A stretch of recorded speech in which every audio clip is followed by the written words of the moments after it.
Do you know the story of the Amanita muscaria?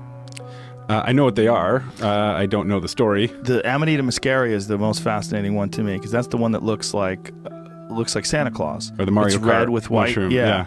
That is the subject of a book by a guy named John Marco Allegro, who was one of the head scholars for deciphering the Dead Sea Scrolls.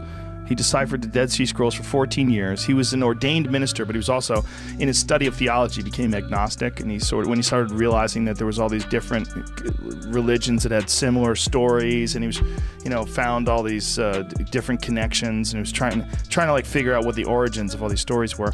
Well, after studying the Dead Sea Scrolls for, I think it was 14 years before he wrote this book, he decided that all of Christianity was a massive misunderstanding. And what it was originally about was these stories, this collection of stories that were about fertility rituals and psychedelic mushroom use.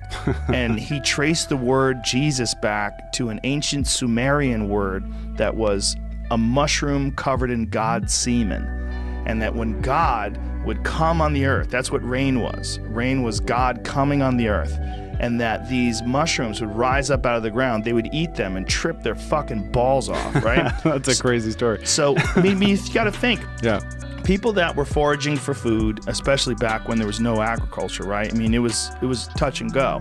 You could easily starve to death. A bad winter, a drought, people would starve to death. It was very, very common. So they would take foraging extremely serious, and they knew what they could eat and they knew what they couldn't eat.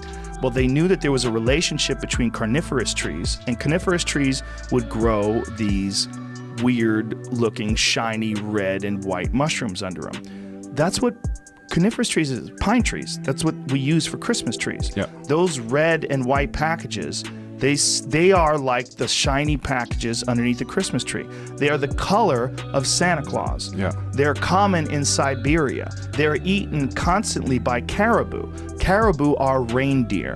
Reindeer are addicted to these to the point where when people are having psychedelic mushroom rituals and they go outside to take a leak, the caribou will knock them over to get to the Amanita muscaria piss in the sand because they smell the Amanita muscaria in the piss. And one of the ways these guys trip their balls off is they eat the mushroom and then they drink their own urine. They have a second process of this. Here's where it gets even crazier.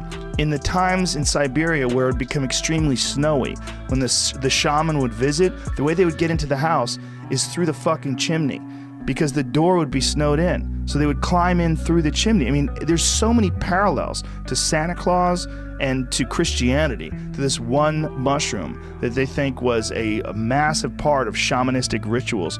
There it is right there. This is this Rudolph the Red-Nosed Reindeer. Yeah. Oh, that is That's Rudolph so crazy. the Red-Nosed. I'm sure. That's such a cool story. Oh, dude, it's fucking crazy. So he wrote this book called The Sacred Mushroom and the Cross that was bought out by the Catholic Church. This I have to verify.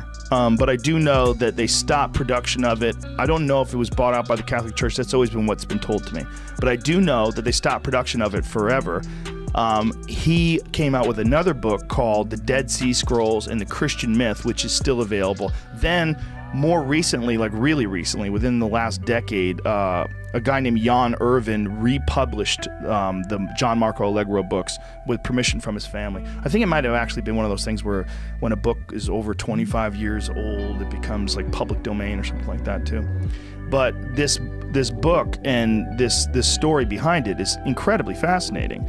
And what he's basically saying is that, and it makes sense, if you were living thousands of years ago and you stumbled upon these psychedelic mushrooms and you took them, you would experience God. You literally would think that psychedelic state was you communicating with God. They would want to hide those from the Romans. So they hid them in parables and stories, and he explains what the original meaning of all these parables and stories are. Because, of course, you're going from ancient Hebrew, which is an extremely complicated language that also involves numbers. The letters are also numbers.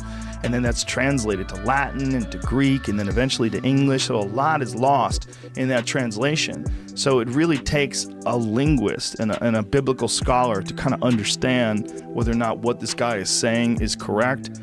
I'm obviously not one of those, so I'm just talking shit. But there's so many parallels. It's almost like, how could it be just coincidental that Santa Claus is red and white, that Santa Claus likes reindeers, that the Christmas tree is something that we use and the presents are under the Christmas tree, that Santa Claus lives in the fucking North Pole, which is Siberia, which is where caribou live, and which is where these mushrooms are very common. I mean, there's so many parallels. It's really kind of fucking crazy. That's cool. Yeah, it's a great book. Anybody, I really highly recommend it, because it's one of those books where you read a few chapters and you gotta go, I think I may have to go back over that again. Yeah. Go over it again, because it's so freaky. Very